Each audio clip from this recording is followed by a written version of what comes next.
Bismillahirrahmanirrahim. Bonsoir à toutes et à tous. J'espère que vous allez bien.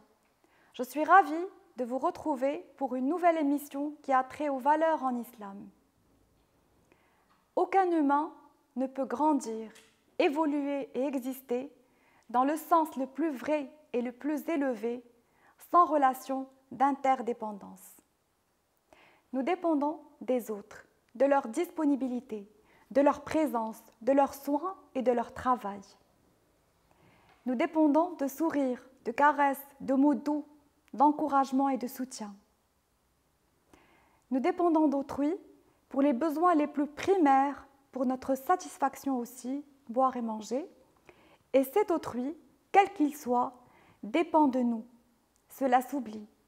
Et c'est en ce sens qu'il est intéressant de parler d'altruisme et d'égoïsme. Aujourd'hui, dans les pays développés, des programmes portent assistance aux plus pauvres en redistribuant des fonds provenant de taxes sociales, aussi bien sous la forme d'indemnités de chômage que de pensions de retraite. C'est une juste rétribution du fait d'avoir cotisé ou de tout simplement exister. En partant de cette constatation, le cas de la zakat en islam est extrêmement intéressant. Une zakat à laquelle on ne donne plus l'importance qu'elle mérite et qui devrait, à mon sens, servir d'exemple à beaucoup au-delà des religions. C'est une bonne formule qui participerait à mieux promouvoir et ancrer la notion de solidarité et sens de responsabilité. Nous sommes tous vulnérables et pris dans des réseaux complexes de relations solidaires tout au long de nos vies. Nul n'échappe à la dépendance à laquelle répondront humainement les activités d'entraide pour perpétuer et réparer dans notre monde de sorte que nous puissions y vivre aussi bien que possible. Les activités sociales instituent une interdépendance entre les êtres et devraient en ce sens inclure la solidarité telle que promue du temps du messager, Sayyidina Muhammad sallallahu alayhi wa sallam, pour qu'elle puisse se déployer humainement.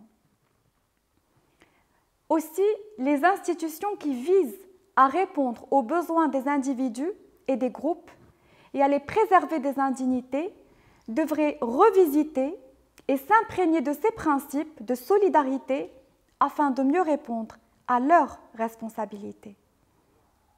La zakat, appelée très souvent aumône tout court, aumône légale ou encore aumône prescrite, est d'une part le troisième pilier de l'islam et d'autre part l'une des branches essentielles de la foi.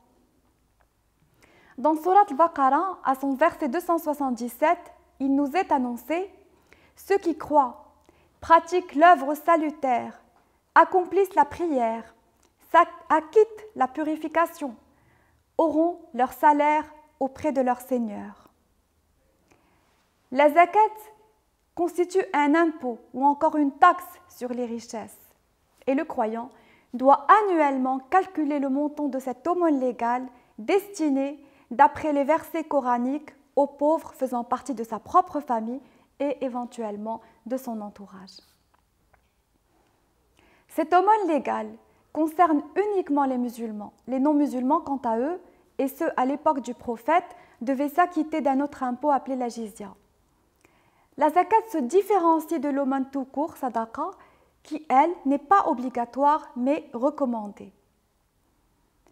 En effet, cette aumône prescrite a pour but principal l'instauration et l'établissement dans toute la collectivité musulmane d'une sorte de solidarité qui faciliterait l'autonomie financière des nécessiteux de cette même communauté. Ces individus pourraient de cette manière eux-mêmes verser la zakat à d'autres pauvres. L'objectif est de créer une cohésion au sein de la société, sachant que les principes de l'islam n'envisagent pas qu'au sein d'un groupe social, il y ait des personnes souffrant de faim, sans vêtements ni refuge. Selon ces mêmes principes, si ce cas s'avérait exister, la communauté aurait comme devoir et responsabilité de subvenir aux besoins des nécessiteux. Et la zakat permet d'atténuer la séparation entre pauvres et riches et elle les rapproche les uns des autres puisqu'elle crée un esprit de fraternité et rappelle aux riches, ceux qui sont pourvus des biens de ce monde, à leurs responsabilités. Cette aumône légale offre une certaine assurance et sécurité aux personnes démunies qui se sentent dès lors aimées, protégées, puisque par la grâce de Dieu, les croyants aisés s'informent de leurs besoins. La zakat purifie l'argent et les biens des croyants qui la distribuent, en favorisant ainsi le succès du donateur qui verra, Inch'Allah, par cette bonne action, ses propres bénéfices s'accroître. Avec l'aide du très généreux, les richesses et les biens ainsi purifiés se multiplient. Le prophète, Sidna Muhammad sallallahu alayhi wa sallam, dit d'ailleurs à ce sujet qu'en accomplissant la zakat sur nos biens, nous nous débarrassons des conséquences néfastes et évitons les désagréments que ce même argent aurait pu engendrer s'il n'avait pas été purifié par le don. Il conseille « Protégez votre bien par la distribution de la zakat ». Sur un plan général, la société en entier bénéficie de cette aumône prescrite en se purifiant. Mais il est essentiel, à l'instant même où l'on distribue la zakat, de le faire consciencieusement, c'est-à-dire s'informer sur ses bénéficiaires tels qu'il est prescrit. Et parmi ces derniers, qui nous sont précisés à la sourate Le Repentir au terme de son 60e verset, il y a les pauvres, les nécessiteux, les nouveaux convertis, les surendettés, les voyageurs en détresse ou encore tous ceux qui œuvrent pour une meilleure compréhension de la religion. Si nous nous penchons sur le verset 60 de la sourate Le Repentir, on se rend compte en fait que Dieu n'y mentionne pas le terme zakat en parlant de l'aumône légale, mais utilise le mot aumône en arabe, c'est-à-dire sadaqa. Ce terme sadaqa signifie que l'individu croit et a la foi. Ainsi, en distribuant sa zakat, il prouve et atteste de sa foi et croyance en Dieu, puisqu'il la verse en tenant compte des prescriptions divines. Il nous est à ce propos rapporté que le prophète Sidna Muhammad sallallahu alayhi wa sallam assure dans l'un de ses hadiths que la sadaqa, c'est-à-dire ce que nous considérons comme zakat ou encore aumône légale, est une preuve de foi en Dieu. La zakat signifie purification tout d'abord de son propre esprit, de son âme, de son cœur, puisque le croyant qui donne la zakat se prémunit contre l'avarice. Dans la sourate Rum, à son verset 39, Dieu nous révèle « Ce que vous donnez en usure pour grossir sur les biens d'autrui ne grossira pas auprès de Dieu.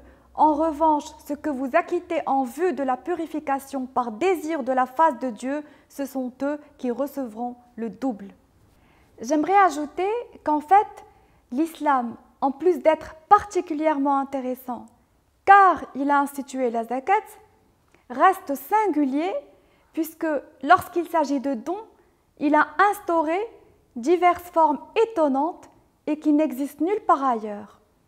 Parmi ces dons, il cite la hiba, le habous et la wasiya. Donc la hiba, c'est une forme de don particulier. Il peut s'agir aussi bien d'argent, d'un terrain ou d'un appartement, de tout don qu'un individu ferait de son vivant à une personne, et cette dernière peut être un parent ou à une association sans contrepartie aucune, avec la possibilité de le vendre ou de le louer. Le cas de la hiba est intéressant car ce don est éternel. Mais si le père ou la mère qui offre ce bien à l'un de leurs fils peuvent et ont le droit donc de le récupérer s'ils l'estiment urgent, et ce de leur vivant.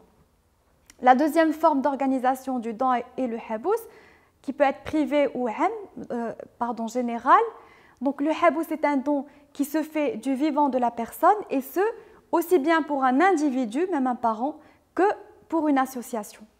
Le cas du habous est particulier car, à la différence de la hiba, le bénéficiaire ne peut pas vendre la donation, il peut uniquement en jouir. Dans le cas des habous, il y a aussi donc le habous général, où la personne offre son bien au ministère des Affaires islamiques qui fait le médiateur avec les plus pauvres. L'une des autres organisations du don est la wasiya, où on lègue pour une personne qui ne nous est pas héritière, contrairement aux deux autres formes de don, un tiers de nos biens. Le bénéficiaire de la wasiya en profite une fois le donateur décédé seulement. En fait, on réalise que le don été construit et élaboré de façon judicieuse, et cela est extraordinaire. Étudier ces différentes formes de dons est formidable. Il n'y a là aucun intérêt, mais des envies, des désirs sincères de léguer, de donner, d'offrir, une générosité du cœur organisée pour en assurer l'efficience et l'efficacité. Et c'est ce qui est excellent. Toutefois, pourrait-on qualifier tous ces dons d'altruistes? L'idée de l'intérêt de calculer les avantages de son action est fortement discutée. Le comportement bienveillant que l'homme doit avoir sur terre est associé à des contreparties et le fait d'être récompensé est un fait terrestre. Et en aucun cas, c'est égoïste de vouloir tout faire pour accéder à la béatitude éternelle promise. L'être humain a besoin d'être motivé. Les êtres humains ont besoin d'être motivés et il n'y a probablement pas de connotation négative à ce terme. Alors la question qui s'impose à nous est, mais où est donc cet esprit d'humanisme désintéressé? Est-ce qu'il existe? Pourtant, au regard de ces trois formes de dons, il n'apparaît aucune forme d'intérêt ou de contrepartie. Visiblement, l'être humain n'est pas uniquement cet être qui calcule, mais il est également cet être qui donne et de façon structurée si on le lui permet. Aussi, et pour clore vis-à-vis de Dieu, il est nécessaire de rappeler les trois formes d'adoration des fidèles qui distinguent les êtres humains selon leur spiritualité et leur motivation et les classent aussi par rapport à cet altruisme. On a l'adoration des serviteurs qui adorent par peur. L'adoration qui est illustrée par des commerçants qui veulent être récompensés et ne savent pas aimer autrement.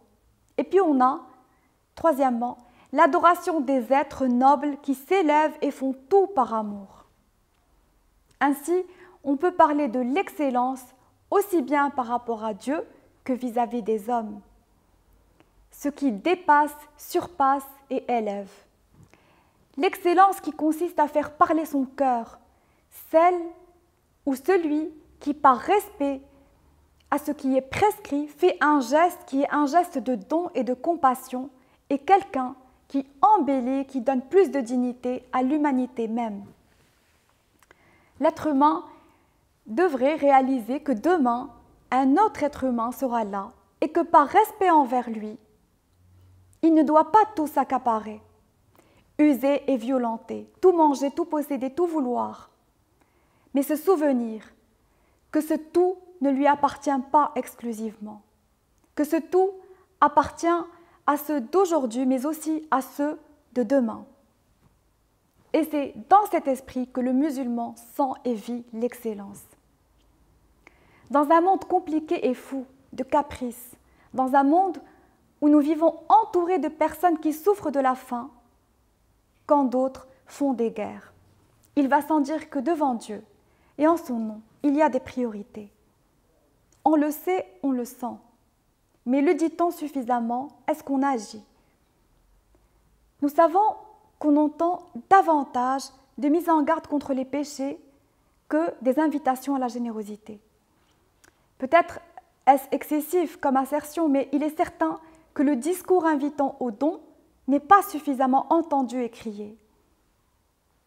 Et nous assistons à une montée croissante d'une certaine forme d'individualisme.